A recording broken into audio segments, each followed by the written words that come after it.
Here's a recap of February 2011 at Gulfstream Park, the winter racing season. I could tell overall as the month went along that I wasn't having the best of months, that I probably wasn't making any progress in my quest to beat the winter season, but I thought I was pretty much holding my own, and as the numbers reveal, and we'll come to that later, that was pretty much the case. It wasn't the best of months, but it wasn't a truly bad month, and it did have its share of highlights. So let's take a look at the highlights for February 2011 at Gulfstream Park. The first big day of the winter season in February came on February 5th when it was Dawn Handicap Day. On Dawn Handicap Day, didn't have that many winners on track at Gulfstream, but the highlight of the day came in the Grade 2 Strube Stakes at Santa Anita, where my selection, my bet of the day, was Twirling Candy. The second best bet of the day at Santa Anita, I've got Twirling Candy in the Grade 2 Strube Stakes. So you see how that turns out. And then we'll be back tomorrow for Hallandale Beach Stakes. Kept the pressure on throughout, and Twirling Candy now puts his head in front. A quarter of a mile to go, and Twirling Candy is strong on the lead. Does he have this much left? It looks like he's going real easy. Rider hasn't asked him. Homeward bound in the Strube. Twirling Candy gets the rein shaken in. Tweedstrew is going to try to make a race of it. But just look at Twirling Candy. This is sensational. Twirling Candy, the son of Candy Wright, in a scintillating performance in the Strube. The very next day, on Sunday, February the 6th, I went back out to the races, and again, it wasn't the best of days, and as I left the track, I was behind for the day at Gulfstream, but I left with one bet still on the table. That bet was Hyper. And so, as I watched the replay that night, I doubled the investment since it looked like my horse, who is number 8, Hyper, I thought he was going to go off favorite, but it looks like he's not the favorite, so let's check it out. Alisal rides the rail in 5th, Silver Rock 6th, then Perfect of Fleet, Imaging on the inside, Jaleb and the trailers are ZR1 and Jupiter as they make their way toward the top of the stretch. It is still African Gold trying to keep the lead. African Gold in front. Alisal slipping through on the inside, tries to get through there. Then it's Hyper and Gathering Cloud to the outside. Now these are the two, Hyper and Gathering Cloud. Silver Rock is next on the far outside, Perfect of Fleet. Here is the wire. Maybe Hyper. Look like Hyper. It is Hyper. 5 to 1. Paid $12.20. 10 to win. Get back $61. I'm a winner at Gulfstream by 40 bucks. Turned a losing day into a winning day. One bet, boy, you just never know about the races. On February the 19th, it was Louisiana Derby Preview Day at the fairgrounds, so while I was at Gulfstream, my focus was on the fairgrounds and their racing. That day there were 3 stakes races that I focused on. The first one was a turf sprint. The Colonel Powers, from my selection, was due to... The next race was stakes race on the turf. My selection was the favorite at 3 to 5, Due Date.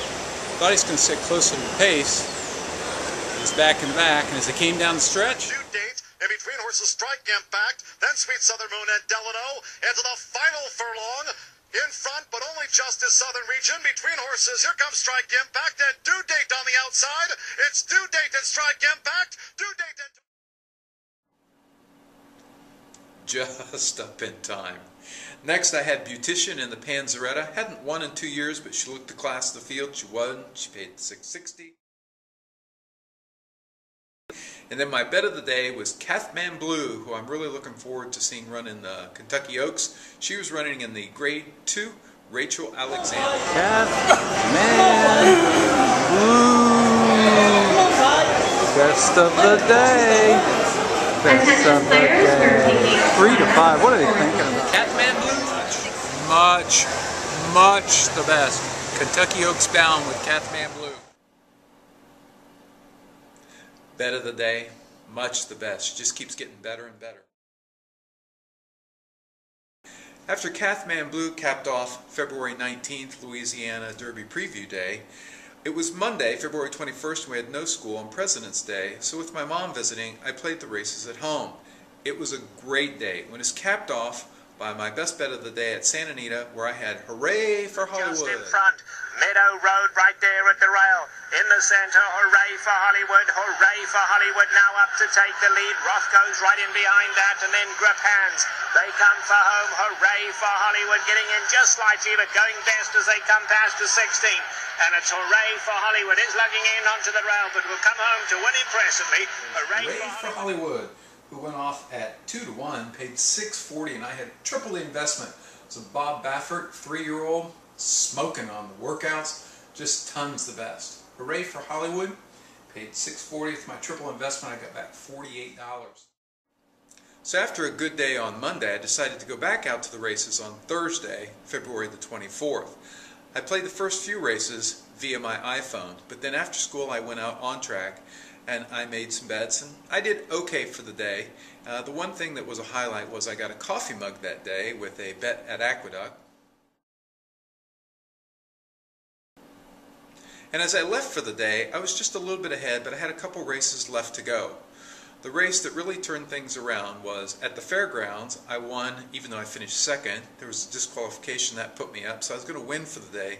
But what put me over the top was a turf sprint at Santa Anita, where my selection was Diamond Giza.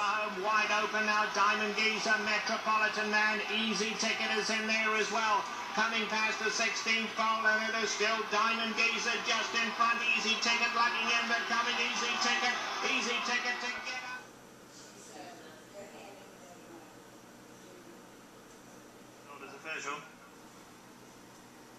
In the 8th race today, there are no 1060, had 10 to win, got back over $50. It's a great day. So I went back out. This past Saturday was the last day of February for me to be at the races, February 26th, and the day it was less than stellar was the way I put it in my recap video. It was alright. I had an okay time, but I didn't have very many winners. But again, as I left the track, I had a couple bets left on the table. One of them happened to be a 15-1 morning line pick in the finale at Gulfstream. And as they went to post, Stormy the Cat went off at 8-1, and he won. He paid $19.60, so that helped considerably. So for the month of February, looking just at Gulfstream, I won 28.8% of the races. I was in the money over 70% of the time, and I had an ROI of $1.80, which is it's a little bit low for me. Overall, including simulcast, I had 31% winners, so I did better at the simulcast selections, but I had only 64% of the money, and my ROI was $1.81. So then I looked at what was my 2-month total when I put them together with January, and at Gulfstream, I'm hitting at a 26.7% win rate. In the money, 63%. I have an ROI of a nice $1.91, which again, better than 93% of the bettors. Overall, I'm doing even better. I have bet 358 races in February and January combined. I have a win percentage of 32.1, which is a little bit higher than I normally get. I'm in the money 59.8% of the time, which is a little bit lower, but I have an ROI of an excellent $1.96. Still, my goal was to beat the winter season, so I was a little bit discouraged by that. But then I took a look back at how I'd done over the past 3 winters. In 2009, I finished with a $1.64 ROI and a 30.3% winning rate. In 2010, I had a $1.91 ROI and a 30.8% winning percentage. So this year, I have a 32.1%, that's better than the previous 2, and I have an ROI of $1.96, better than the previous 2, and I typically finish stronger in the month of March and early April. So, as Jim Carrey said in Dumb and Dumber, so you're saying I got a chance, and it looks like I still have a chance to beat the winter season. We'll come back this week, see how we do to kick off the month of March here at Gulfstream 2011, the winter racing season.